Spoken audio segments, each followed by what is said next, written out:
গাড়িটা কেনার ইচ্ছা আছে, জানি না জীবনে স্বপ্ন পূরণ হবে কি না, কিন্তু হইতে পারে আবার যখন এই গাড়ির দাম বাজারে 10 লাখ 12 লাখ টাকা এসে পড়বো তখন মনে হয় কিনতে পারি, কিন্তু এখন এতটা অ্যাবিলিটি নাই।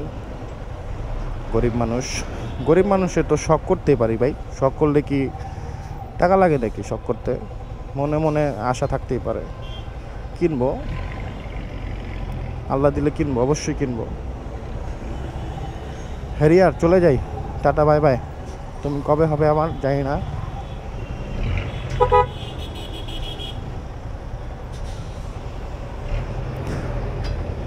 সব ভাল লাগে, কিন্তু ল্যান্ড ক্রুজার দেখলে মিজাজ গরম হয়ে যায়। এর চেয়ে বাস কিনা ভালো এত টাকা দিয়া।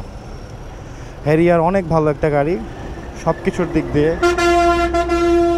বেসিক্যালি ইন্টেরিয়রটা বেশি পছন্দ হয় আমার, আর দেখতেও সুন্দর। কিন্তু ল্যান্ড ক্রুজার দেখলে মনে হয় আমার বাস কোনো উঁচা, কোনো ওই যে মাইক্রো বাসগুলো আছে না, অ্যাম্বুলেন্স টাইপের, ওরকম মনে হয়। কোটি টাকার গাড়ি ভিতরে দেখলে মিজাজ গরম হয়ে যায়। গরিব মানুষ এইগুলো বলতেই পারি, কিন্তু যে কিনে সে তার কাছে তো অনেক কিছু, তাই না? তাহলে আমার নাই দেখে আমি বলতেছি। আবার আমার হইতো তাহলে বলতাম যে ঠিক আছে, না ল্যান্ড ক্রুজারের থেকে বেটার কোনো কিছু নাই।